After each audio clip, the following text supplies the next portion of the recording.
Die Mitte Europas im 2. Jahrtausend. Ein Land, das lange braucht, um eins zu werden.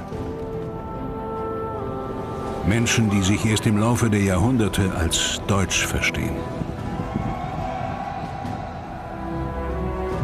Wer sind wir? Woher kommen wir?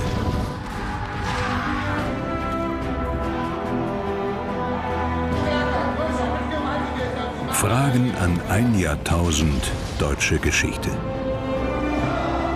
Für die Demokratie!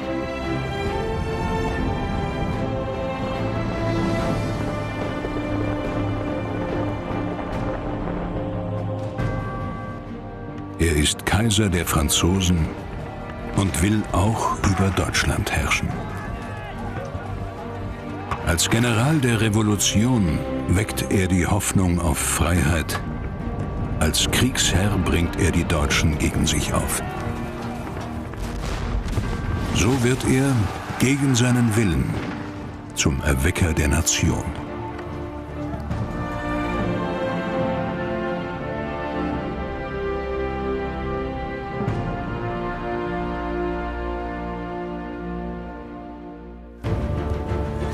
Er war ein Jahrhundertherrscher. Manche nannten ihn gar einen Halbgott, andere ein Ungeheuer. Er galt als unbesiegbar und er wusste das. Diese Preußen wollen wirklich gegen mich kämpfen. Allein die Vorstellung ist grotesk. Im Jahr 1806 treffen bei Jena und Auerstedt in Thüringen preußische Truppen auf die legendäre Grande Armee.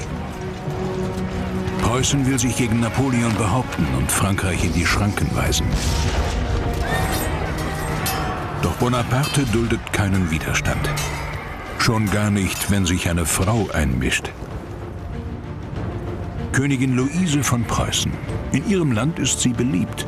Napoleon sieht sich mehr durch sie provoziert als durch ihren Gemahl, den preußischen König. Ins Bulletin seiner Grande Armee lässt er eintragen: Sie kleidet sich wie ein Dragoner. Von allen Seiten facht sie den Krieg an. Sie hat ein hübsches Gesicht, ist aber unfähig, die Folgen ihrer Handlungen vorauszusehen.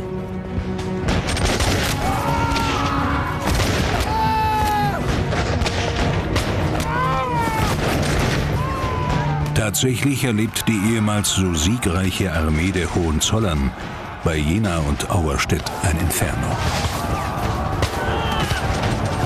Einmal mehr triumphiert das bewegliche französische Heer über starr geführte Truppen.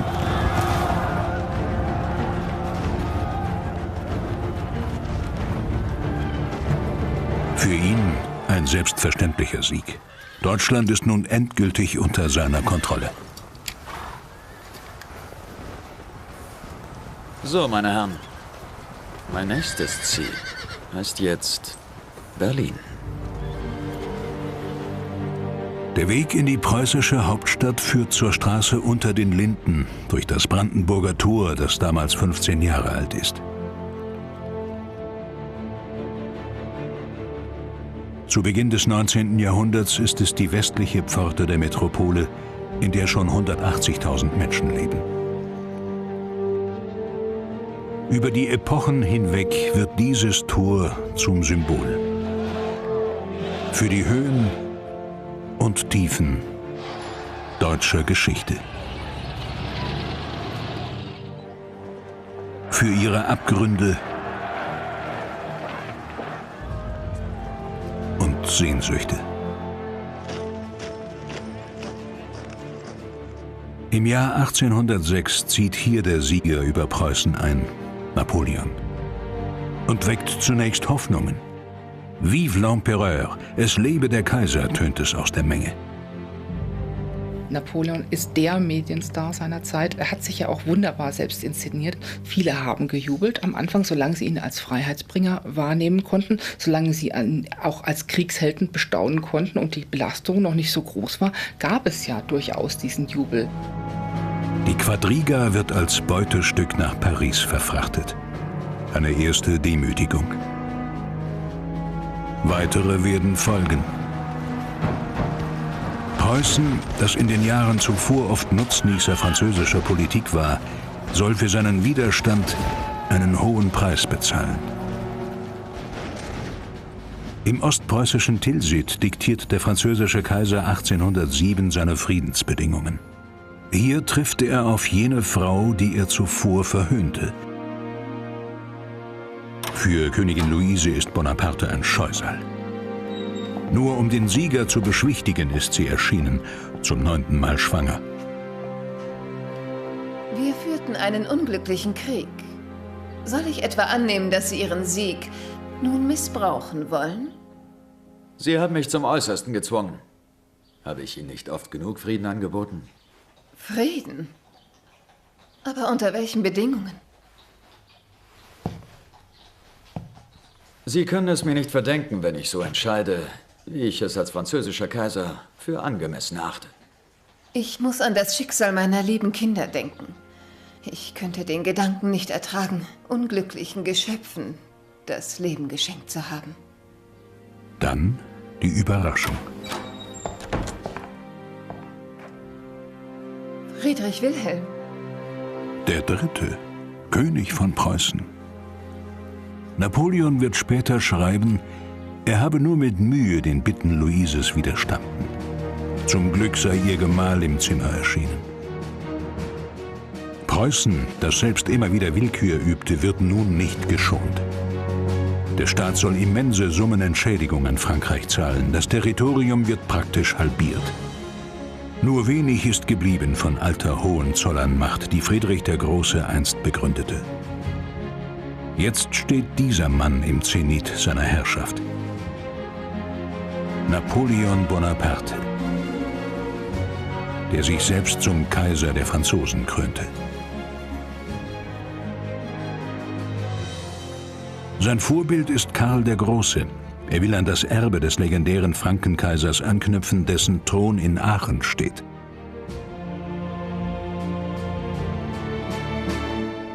Napoleon versucht, sich in die Tradition Karl des Großen zu stellen. Er braucht schlicht und ergreifend eine Legitimation für seine Herrschaft. Er ist ja ein Emporkömmling, er entstammt nicht den führenden Familien Mitteleuropas und er versucht jetzt gewissermaßen, sich eine dynastische Grundlage zu geben.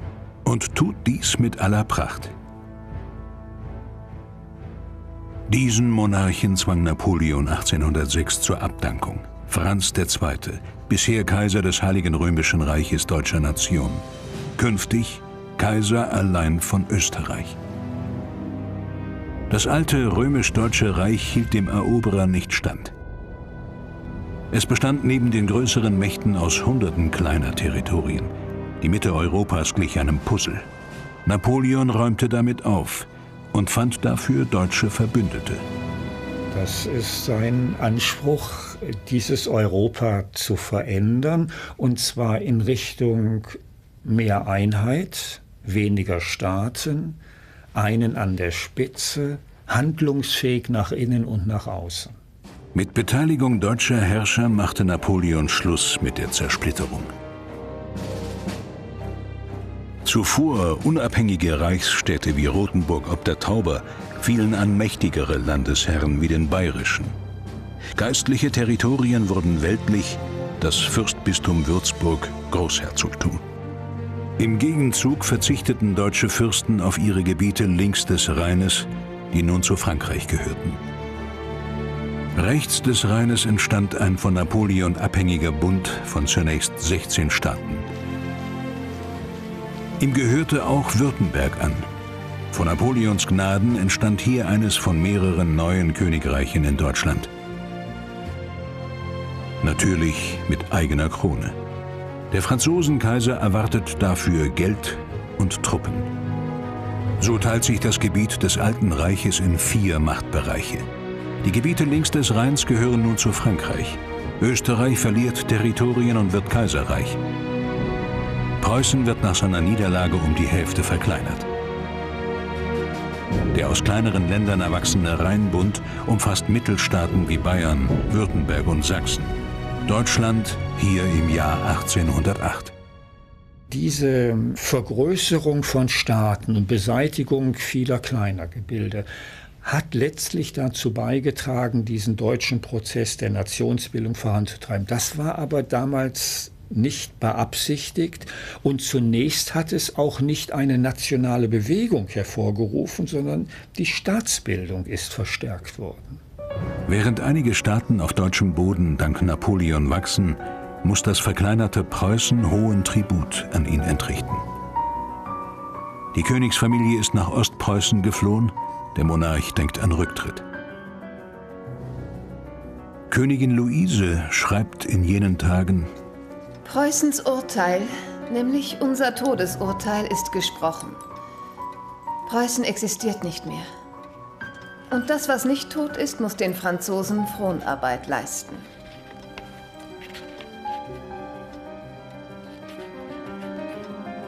Gesucht wird ein Retter. Die Königin glaubt zu wissen, wer sich dazu eignet. Ein berüchtigter Trotzkopf.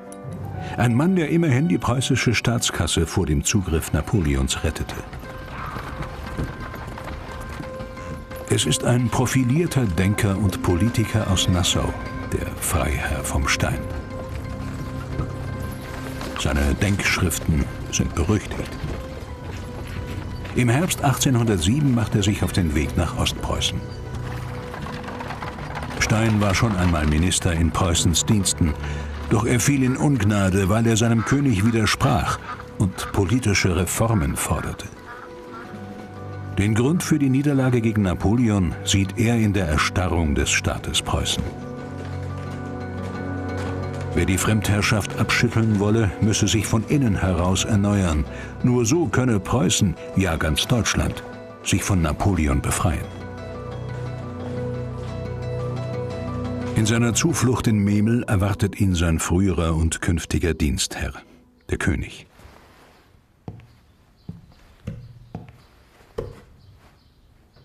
Sie wissen, unter welchen Umständen wir uns einst trennten. Majestät wissen, in dieser Lage stelle ich keine Bedingungen. Ich weiß um Ihre Forderungen? Majestät, in Preußen müssen Männer regieren, die etwas von ihrem Fach verstehen. Stein will den Monarchen und den Adel in die Schranken weisen. Ich erwarte Ihre Vorschläge. Stein will die Bürger für den Staat gewinnen, am politischen Leben beteiligen, wie es in Frankreich gelungen ist. Was er fordert, ist allerdings nicht die Revolution von unten, sondern die Reform von oben.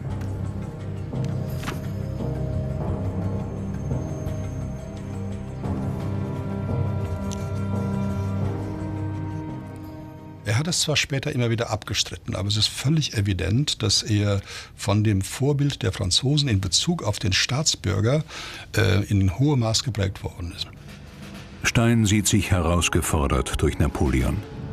Der hat die Errungenschaften der Französischen Revolution in einem Gesetzeswerk zusammengefasst, dem Code Napoleon. Die Kräfte der Revolution hat er gebändigt.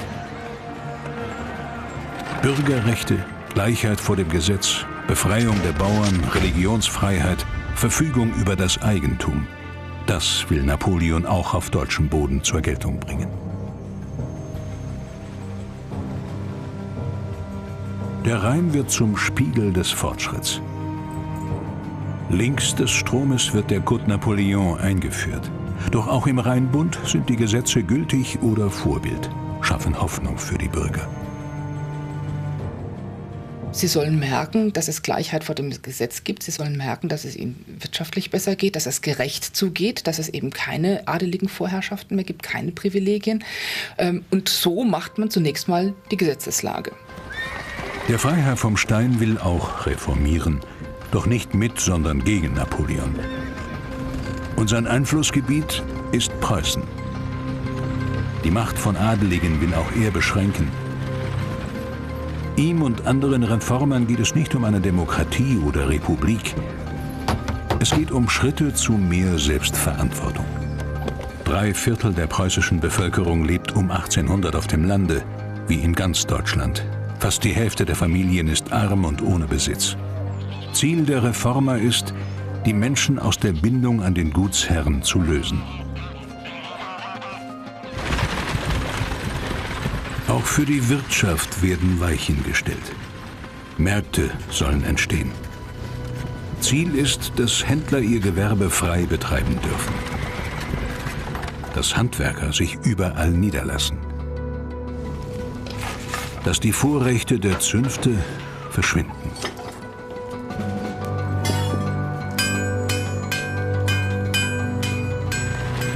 Stein hat vom König nahezu unbegrenzte Vollmachten erhalten, als eine Art Superminister. Fast ein Viertel der Menschen lebt damals in Städten. Sie sollen sich künftig selbst verwalten. In der Nikolaikirche tritt die erste Berliner Stadtverordnetenversammlung zusammen. Die Bürger erhalten mehr Rechte. Bildung soll den Fortschritt beflügeln und aus den Preußen Patrioten machen, fordern Reformer wie Wilhelm von Humboldt.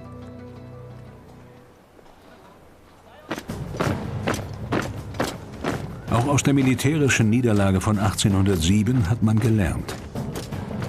Aus einem Heer von Söldnern sollen Bürgersoldaten werden. Doch noch ist Preußen geschwächt und Deutschland teilt sich in Freunde und Gegner Napoleons. Wer soll ihm Paroli bieten?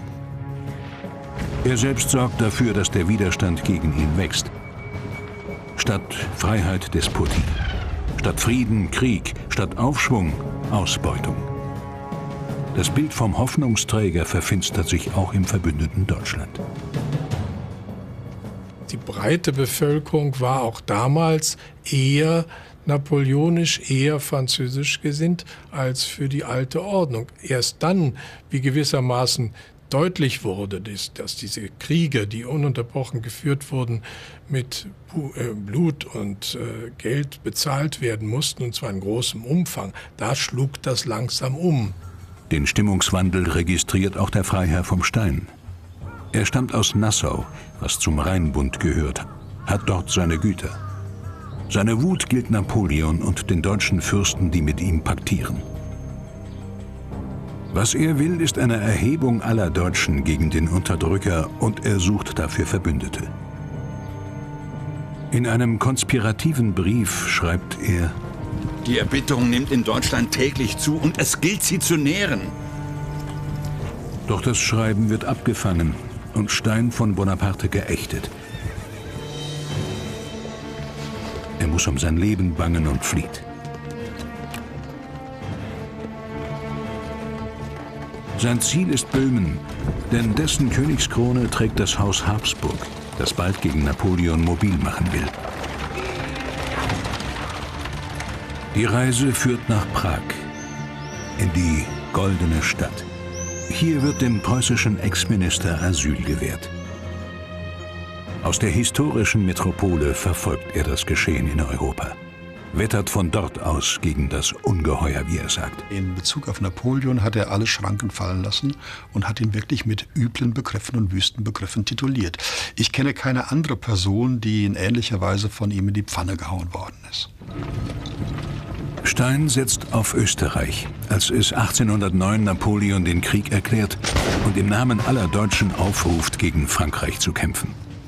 Doch wieder siegt er, auch mit Hilfe deutscher Bündnispartner. Wien wird besetzt.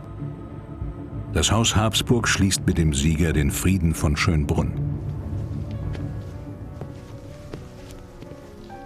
Bonaparte heiratet die Tochter des österreichischen Kaisers, Marie-Louise, die ihm den lang ersehnten Sohn und Thronfolger schenkt. Er sieht seine Dynastie gestärkt und drängt Österreich in sein Bündnissystem.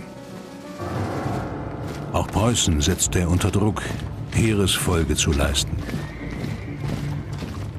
Teile Norddeutschlands bis hin zur Nordsee werden Frankreich einverleibt.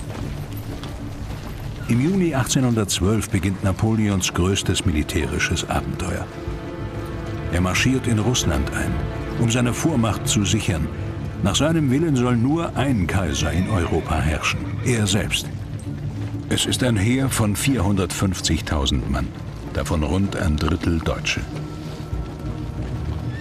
Er will Moskau erobern und den russischen Zaren so zur Kapitulation zwingen.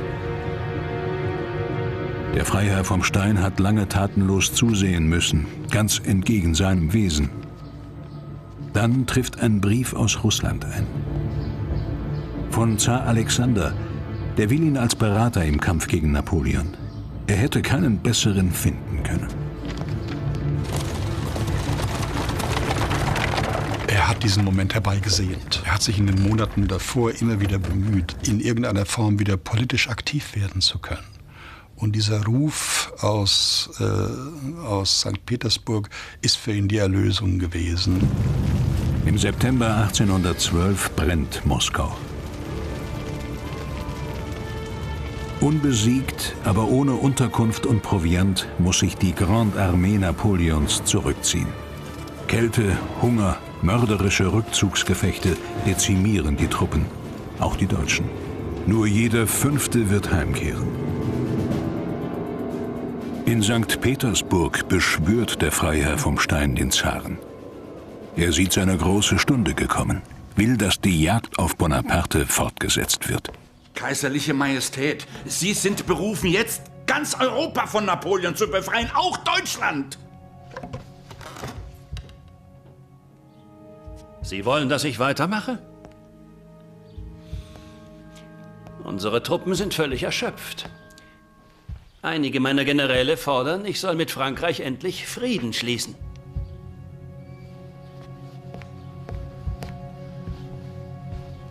Beenden Sie Napoleons Tyrannei.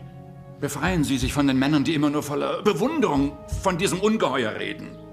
Bedenken Sie, was Bonaparte Ihrem Land angetan hat. Stein, ich stehe voll auf Ihrer Seite.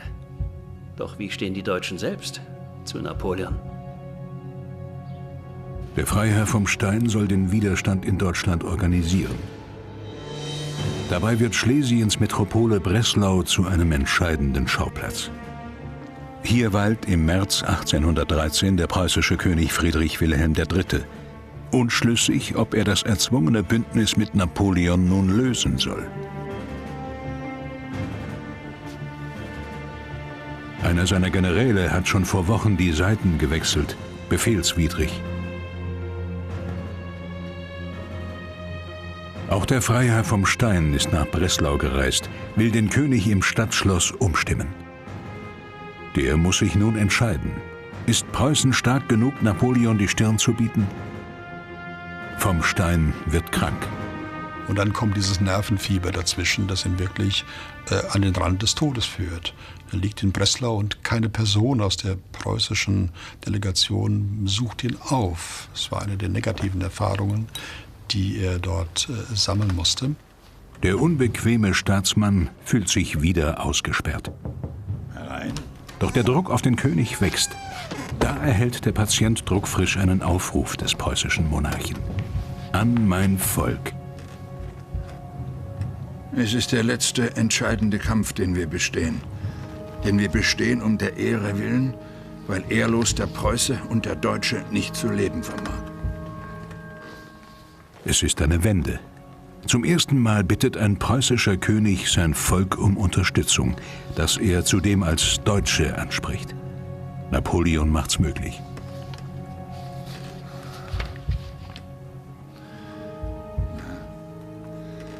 Manche muss man zum Jagen tragen.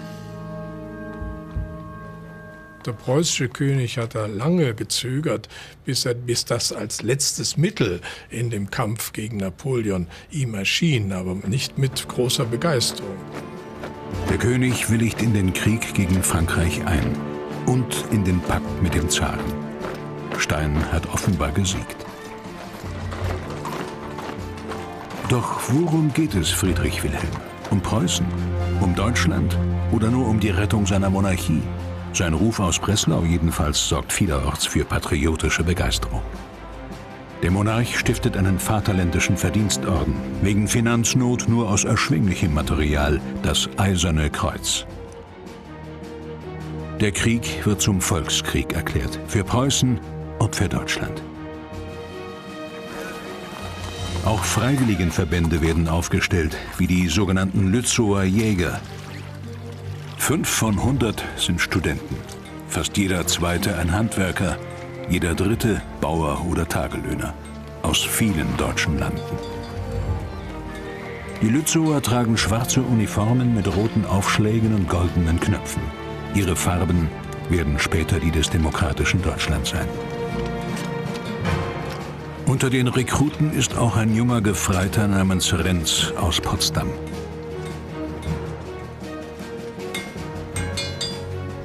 Die Lützower sind militärisch von geringer Bedeutung, doch sie bieten Stoff für die Mythen einer entstehenden Nation. Napoleon nennt sie schwarze Banditen. Bei Lüneburg gerät die Gruppe des Gefreiten Renz in einen Hinterhalt. Zuvor schrieb er an seinen Bruder: Ich bin seit 4 Wochen schon Soldat. Ich verkaufte also mein Zeug, um mir erst eine anständige Manneskleidung zu beschaffen. Nun ging ich unter die schwarzen Jäger. Meiner Klugheit kannst du zutrauen, dass ich unerkannt bleibe.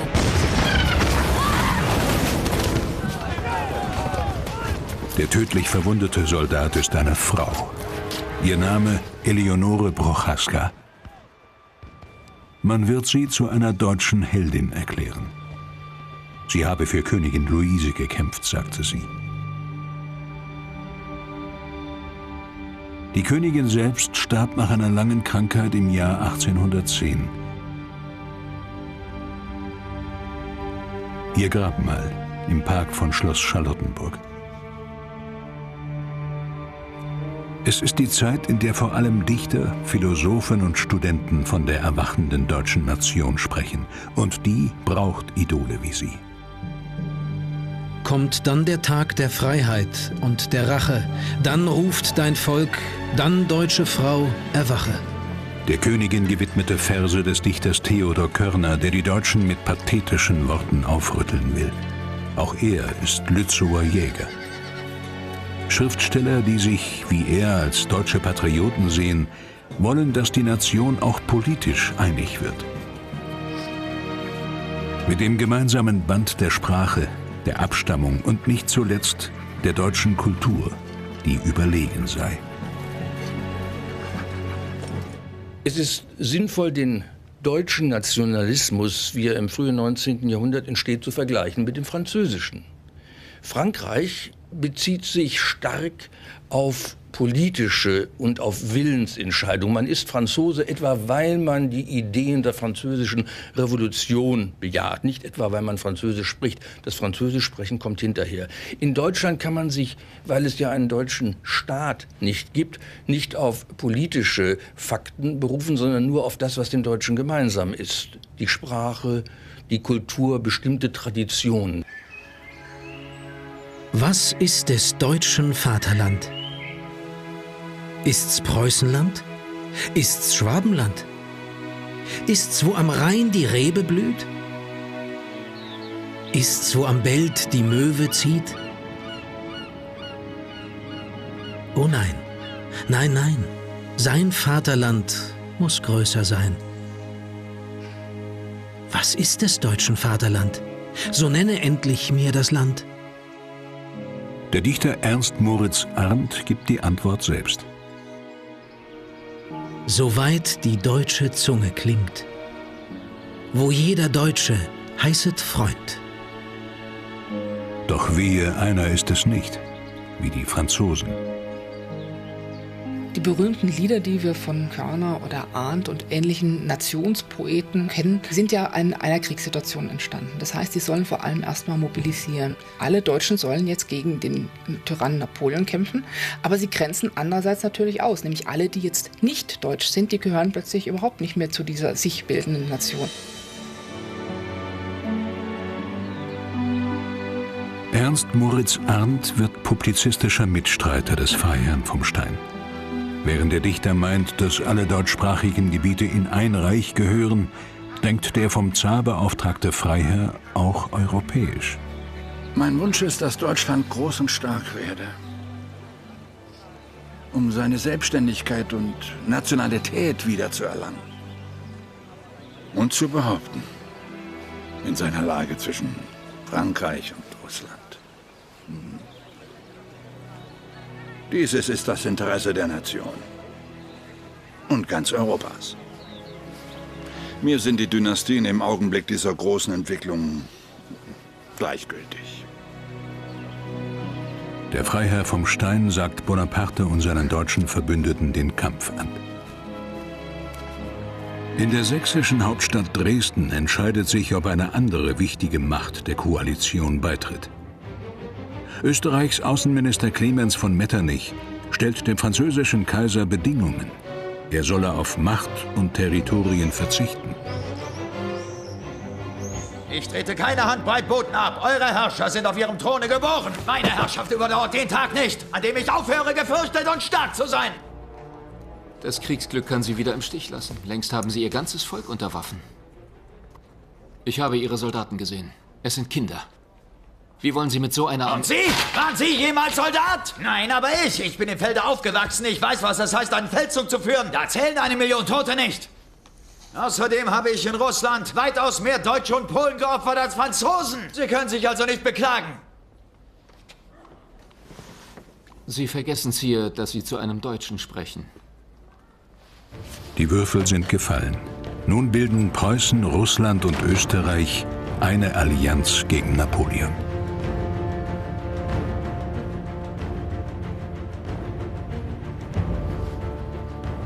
Der Freiherr vom Stein sieht der kommenden Schlacht wie einem Strafgericht entgegen, dem sich Bonaparte stellen muss.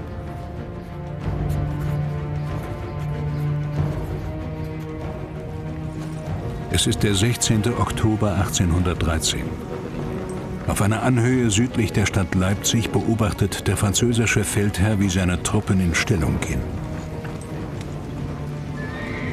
Mehr als ein Dutzend Völker haben Soldaten geschickt. Sie stehen einander gegenüber, für und gegen Napoleon. Insgesamt etwa 500.000 Mann.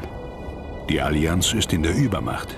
Österreich, Preußen, Russland und Schweden bieten insgesamt fast 300.000 Soldaten auf.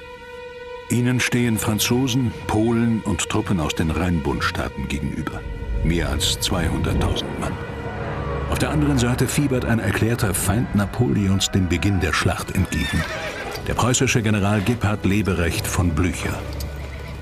Mich juckt's in allen Fingern, endlich den Säbel zu ergreifen.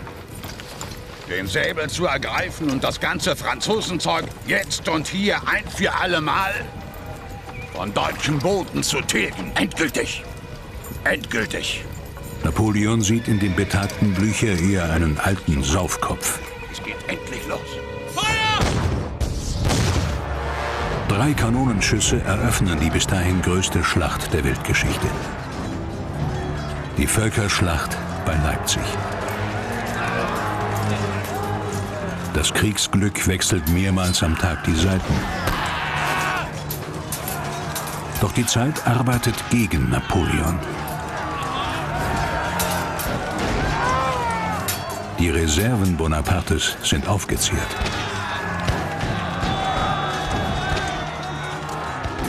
Die liegen da und auf Deutsch gesagt, die verrecken.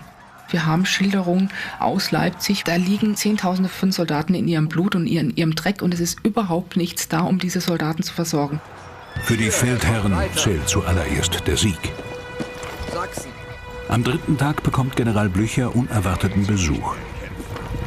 Es sind Soldaten, die bislang im Rheinbund an der Seite Napoleons kämpften. Sachsen.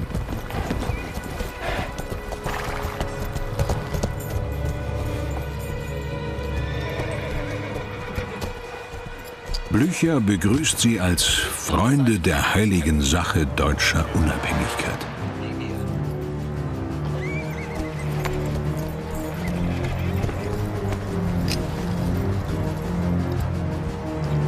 Wird seine Koalition halten? Bayern war schon vor der Schlacht aus dem Bündnis ausgeschert. Nun wird Napoleon Zeuge eines für ihn verheerenden Schauspiels. Was dann geschah, ist mit den Worten eines französischen Marschalls überliefert. Ich sah die Sachsen, als sie die vom Feinde verlassene Stellung erreicht hatten. Plötzlich wendeten sie sich um und feuerten in unsere Reihen kalten Blutes. In himmelschreiender Weise schossen sie die Ahnungslosen nieder, mit denen sie bis hierher in treuer Waffenbrüderschaft gefochten. Deutsche, die nicht mehr auf Deutsche schießen. Napoleon hat damit nicht gerechnet. Er hat es selbst provoziert.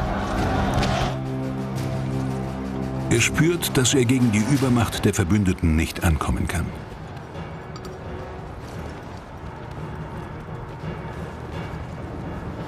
Auf den Rheinbund kann er nicht mehr zählen.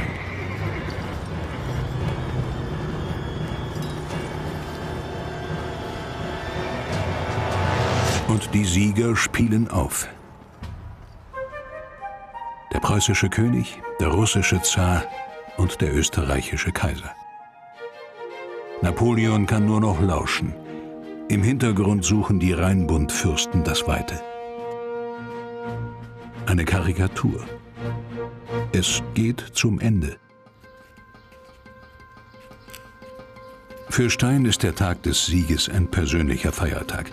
Doch er fürchtet, dass die Fürsten, die aus dem Bund mit Napoleon ausschierten, auf ihre Eigenständigkeit pochen und die vielfältige Teilung Deutschlands erhalten. Von Preußen und Österreich erwartet er, dass sie die deutsche Einigung voranbringen. Nach 8 Jahren kehrt die entführte Quadriga nach Berlin zurück. Die Heimkehr gleicht einem Triumphzug, auch wenn dieses Bild trügt, denn der Wagen war von einem Tuch verhüllt. Auf Befehl des Königs werden das Eiserne Kreuz und ein Siegeskranz dem Wahrzeichen hinzugefügt. Ist das alles, was das Volk erhält? Symbolik? Die Entscheidungen fallen in einer anderen Hauptstadt. Wien im September 1814. Außenminister Metternich hat Könige und Fürsten in die Metropole Österreichs eingeladen. Napoleon hat abgedankt. Der Kongress tanzt und kommt nicht in Gang, heißt es. Doch längst haben die Sieger mit der Neuordnung Europas begonnen. Nach 20 Jahren blutigen Kampfes, so der Freiherr vom Stein, sei der Wunsch aller Deutschen, frei in einem sicheren Vaterland zu leben. Doch die Monarchen besinnen sich auf ihre Macht und denken nicht daran, sie wieder abzugeben. Sie wollen ihre Dynastien erhalten und die durch Napoleon geweckten nationalen Leidenschaften wieder eindämmen.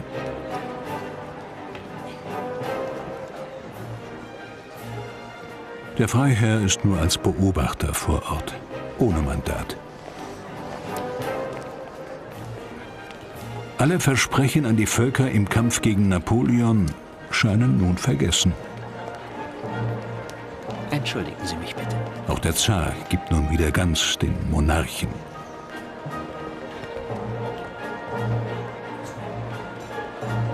Stein, was schauen Sie denn so ernst? Feiern Sie doch mit. Wir haben Napoleon bezwungen. Aber nicht die Fürsten, die an seiner Brust lagen. Und jetzt wieder auftrumpfen. Stein, wir haben Deutschland befreit. Was wir jetzt vor allem brauchen, sind Ruhe und Ordnung. Kommen Sie, tanzen Sie mit uns. Doch Stein tanzt nicht mit. Der König von Württemberg frisst für alle, der von Bayern säuft für alle und Zar Alexander liebt für alle. Dieser Spruch der Zeitgenossen hätte von ihm stammen können. Die deutschen Fürsten, die rechtzeitig gegen Napoleon umschwenkten, erhalten Bestandsgarantie. Stein verkennt, dass die Einigung der Nation bislang nur von einer Minderheit gewünscht wird. Dass die föderale Tradition der deutschen Fürsten sich nicht einfach auslöschen lässt und in der Napoleonzeit beachtliche Staaten auf deutschem Boden heranwuchsen. Das diplomatische Parkett ist nicht seine Welt. Zorn auf den preußischen König, Zorn auf den Zaren auch, aber auch Resignation. Und zum einen hat er sein eigentliches Lebensziel, Europa von der Übergestalt Napoleons zu befreien, erreicht. Auf der anderen Seite ist es ihm nicht gelungen, diesem neuen deutschen Körper, der ja entstehen muss, die Gestalt und die Physiognomie zu geben, die in seinen Augen notwendig gewesen wäre. Das Ergebnis ist der sogenannte Deutsche Bund, ein lockerer Zusammenschluss von 35 deutschen Fürsten und 4 freien Städten mit den Vormächten Österreich und Preußen.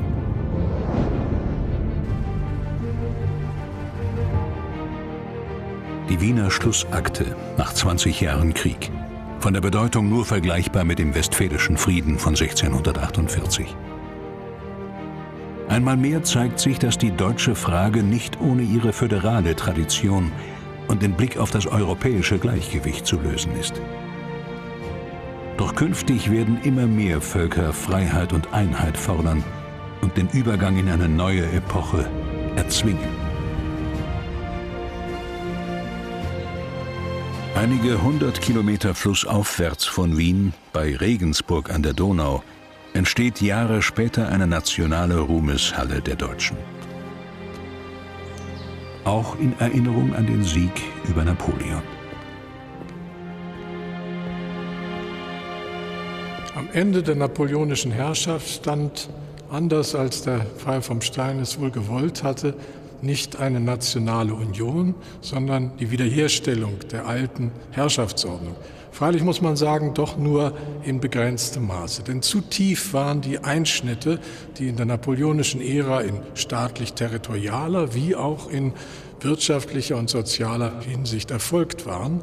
Insofern gab es die Hoffnung und Erwartung, dass aus dem Herzen der Nation sozusagen ein neuer Aufbruch möglich sein würde. Und für diesen Aufbruch warb auch hier die Walhalla als Ruhmeshalle der großen Deutschen. Und sie war zugleich gebaut als eine Verherrlichung sozusagen des Siegs der nationalen Bewegung über Napoleon und seine Herrschaft. Noch steckt die nationale Bewegung in den Anfängen, doch Napoleon gab ihr den Anstoß. Ihm bleibt die Walhalla verschlossen, doch wie kaum ein anderer zuvor hat er Deutschland vorangebracht. Napoleon hat die bestehenden politischen Ordnungen zerschlagen. Er hat den Aufbruch Deutschlands in die Moderne beschleunigt und er ist gewissermaßen gegen seinen eigenen Willen zum Geburtshelfer der deutschen Nation geworden. Er muss nach der verlorenen Schlacht von Waterloo als Geächteter den Rest seines Lebens in Verbannung verbringen. Auf der Insel St. Helena. Und vielleicht irrt er nicht einmal, als er glaubt, dass es in Zukunft viele Deutsche geben wird, die seiner Ära nachtrauern. Und er notiert als schon todkranker Mann: Hätte der Himmel gewollt, dass ich als deutscher Fürst geboren wäre, und hätten sie mich einmal zu ihrem Kaiser gewählt und ausgerufen, so scheint mir noch heute, dass sie nie von mir abgefallen wären und ich jetzt nicht hier sitzen müsste.